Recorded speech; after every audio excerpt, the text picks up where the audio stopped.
memory helps make us who we are, whether recognizing loved ones, recalling past joys, or just remembering how to walk and talk and fry an egg. Memory is the chain that connects our past to our present. If it breaks, we're left untethered, incapable of leaving the present moment and unable to embrace the future. Remember when there were no MP3s but CDs? Didn't care about germs, no concern of disease. Street lights came on, we high-fived and we leave. Back in the days it wasn't so hard to believe that I would wake up as the Black Power Ranger, never scared of danger. Snapping my fingers to the beat of my drum, became addicted to fun. We would fight with our hands, never needed a gun. We would gladly chill in the house, play mom and daddy. The greatest feeling was when nobody could ever tag me. So happy, not being the last to be chosen, to run to the candy lady to buy us a Frozen. We was just kids up to no good. Remember the first time you watched Boys in the Hood? Rat tail in the back while my barber faced me. Do you remember when? Yes, no, maybe. When you would hear a song you liked and it felt like it was about your life. Remember when you would write a letter to your girlfriend and she would read it to all of her girlfriends. Remember staying up all night, talking on the phone. Remember skipping class with your homeboys. Yeah. Remember G.I. Hey yo, I wrote the shit up all day. A long stay in the hallway. Harking back to an era of the tape play. Hitting on the track well, on a Maxell. With the spitting the beginning of a rap tale. Elastic scoop from Luke shine vividly. In due time produce rhyme synergy. And for the longest caught the blinking of the torment. Till inkling of performance still thinking of his dormant. And so it be, who hold close and kept dear, were left there, won't know folks by next year. For ties cut, invest shares, perplex peers, rise up, reflect fear, for hex snares, for rest cheer. No, we did it for a purpose. Poem of a kid who never did scratch surface. Until he owned it, respect the craft for proponents. Cause it ain't over till it's sown. Remember what? You would hear a song you liked and it felt like it was about your life. Remember when you would write a letter to your girlfriend and she would read it to all of her girlfriends. Remember staying up all night, talking on the phone. Remember skipping class with your homeboys. Remember G.I. Joe. I used to play Mortal Kombat with Matthew. I swore he used to cheat. I swear I could never beat him. Those sour jawbreakers, I swear I could never eat him. Baddest chick in the school, I swear I could never meet her. Until I wrote her a letter telling her I'm a singer.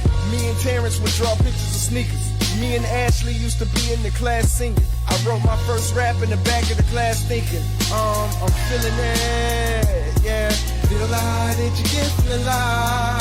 If you feel it, raise your L in the sky. I remember selling my mixtape in high school. They was really kinda supportive at my school. I was selling cassette tapes for $5. I was making my own beats, I was beatboxing. Brown, brown sugar, that brown, brown, hey. Brown, brown sugar, that brown, brown, hey. Brown, brown sugar, that brown, brown, hey. Brown, brown sugar, that brown, brown, hey. Brown, brown sugar, that brown, brown, hey. Brown, brown sugar, that brown, brown, hey. Brown, brown sugar, that brown, brown, hey. Brown, brown sugar, that brown, brown, hey.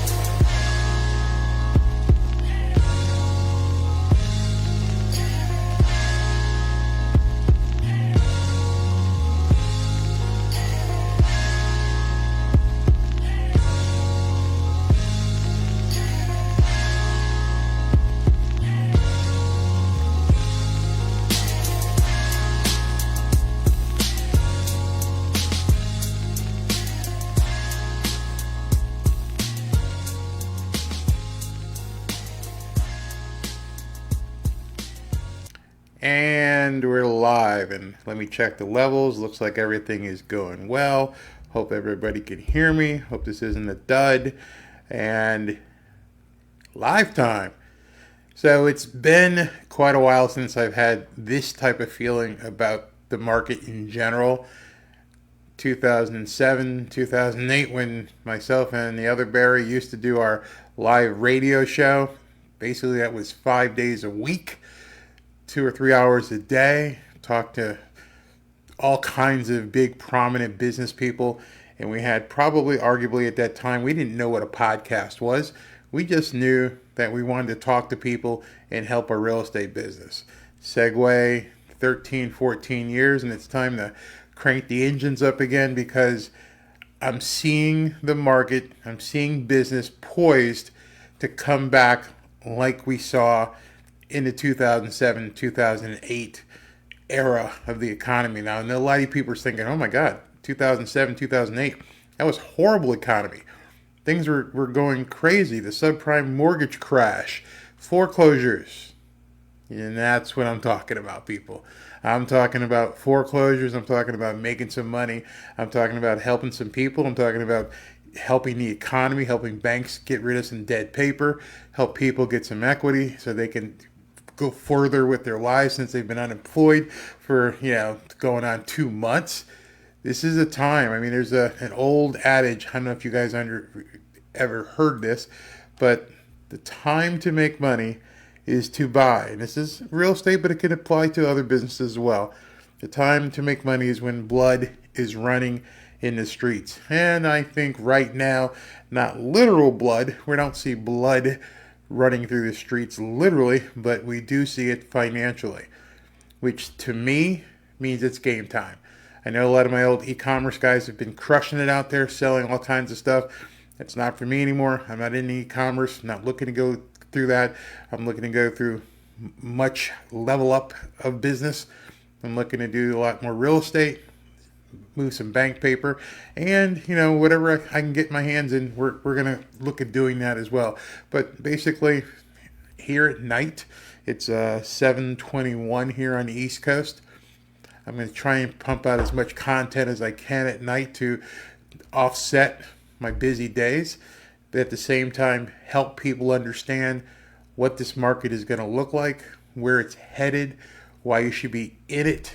You should be in it to win it, and all the different things that we can be doing as entrepreneurs and solopreneurs to take advantage of an economy that needs us. A lot of people used to call me a bottom feeder because I used to buy a lot of foreclosures, but what was the alternative? These homes were going to sit on the market empty. I didn't throw the people out. The bank called me and said, hey, listen, can you buy this house? Sure. Here's my price. Here's what I'm willing to pay for it. I had nothing to do with the people being evicted. I had nothing to do with the people losing their home. I was just a cleanup hitter. I was the guy they called. I was what's the guy's name in Pulp Fiction? I was Mr. Wolf. Hey, Barry, we got this house on XYZ Street. Can you pick it up and do something with it? Because it's just sitting there. And I've had to walk into homes where there's crackheads sitting in there, people shooting up, all kinds of things. Once found a dead body in a house. Talk about getting a discount and making some money on that deal. Whew, that was friggin' awesome. So I'm not a bottom feeder. I'm actually a top feeder, because what I do with real estate is I look at these distressed properties, I look at this bad paper, and I look to turn it over and make it a performing asset so that someone has some place to live, so that the neighborhood doesn't experience blight, so the banks can continue to fund, they get their money back, so that they can put more money out on the street. You got to flip the script. Excuse me. You got to flip the script here. Buying foreclosures, buying distressed properties, fixing them up, reselling them is not a bad business. It's a fantastic business. So this all coincides, and my reasoning for getting back on here, especially going live, is what happened today. And what happened today was Governor DeSantis and the local county commissioners decided that Palm Beach County is opening on Monday. Now, understand, it is definitely a phased opening. We're looking at limited capacity in restaurants. Beach is not quite open yet. Social distancing, masks, the whole 9 yards. But it's an opening. It's an exciting time to be out here in Palm Beach County looking to generate revenue. And looking at to buy, for me personally, it's a side gig, and I'm looking at buying some houses and fixing them up and seeing what I can do to help the local economy. But it's going to be a mad rush. And then right behind that, Miami-Dade and Broward are targeted for opening on May 18th, hopefully. And hopefully they can get everything taken care of down there, and they can do it as well. But don't wait. I'm telling you right now, here's what I'm seeing going to happen. The court system has been closed for 2 months. And so when I drive around and I'm going up and down streets and I'm seeing all the for sale signs up, I can't imagine how many of these homes where the people potentially have lost their income and they can't afford to lose the equity in their homes as well. That equity is what they're probably going to live on. And they're not going to be able to get a home equity loan because they're not working. So they're going to look to sell, and they're going to look to sell quickly because they've got to feed their family. They've got to move, maybe downsize, maybe just get the heck out of here. They got to do something. And so building up a fund and having that fund ready to go, ready to strike. So when I walk into a home, I can say, boom, we're going to do a deal. Here's your contract. We're going to close in 7 days. Contact the attorney, wire the money. Bam, deal done. They get money. I get a piece of property. The bank gets a performing asset. That's how it works, people. They'll do it as many times as they want. At one point, we were up to doing, 7 to 10 houses per month before the market absolutely crashed in 2008. I'm not knowing if I can do that kind of volume again, but that's what we're looking for. So if you're a realtor out there and you know someone who needs to sell a home, you got to get in touch with me. You have to get in touch with me. And, I'm looking at anything above 3 bedrooms, hopefully above 1,500 square feet, has to have at least 2 bathrooms, no war zones. I'm not looking to go into the hood anymore. Got the t-shirt on that one, got the scars, not doing it, not in this kind of a market. But anything else, yeah, let's take a look at it. And, I go look at something that Warren Buffett said. He says, I will tell you how to become rich. Close the doors. Be fearful when others are greedy. Be greedy when others are fearful. That's one awesome quote. I mean, that's an incredibly awesome quote. Just go ahead and take a look at that again. If you haven't, just read what he just said. I will tell you how to become rich. Close the doors. Be fearful when others are greedy. Be greedy when others are fearful. That probably scares a lot of people. That probably makes a lot of people upset. Oops, what did I do with my camera? Boom. That probably makes a lot of people upset. They're not willing to hear what that actually means. And what that means is people are afraid. This coronavirus thing has driven people absolutely nuts. I don't care what side of the political aisle you're on. There are so many people right now who are just completely freaked out. There's no calm in this storm. Even with DeSantis coming back, I don't foresee there being a calm to this storm. People are going to want out. They just want safety. They just want comfort. And I think if they get that comfort, that might be something that we can do to help them through this kind of period of time. So what kind of business things are you looking at? I know a buddy of mine is just doing fantastically well with a board game that he has. I believe it's a board game, but it's a game because people have been cooped up at home and they've been looking for something to do. I know some of my e-commerce buddies are absolutely crushing it. Everything is flying off the shelves because people can't go to stores. But I don't know how long that's going to continue. I don't know how long you're going to be able to continue bringing stuff in from China. If you don't have your own brand and you don't have your own manufacturers here in the USA, that might get tight. That might get real tight. I know of a local bracelet company that's completely crapped the bed. And they were a mega $1 million company per month. They were on television, but all of their product came from over there. It came from China. And now people are like, I don't want this crap from China. They don't want it anymore. And so if you start looking at the Thomas Register and some places where you can find manufacturers that can, source the products that you want to sell, then fine, e-commerce may still work for you. But I'm looking to level up, doing these videos, going to start doing them hopefully each night, get people enthused about the real estate market. The idea behind doing these videos is that the real estate market is about having a network.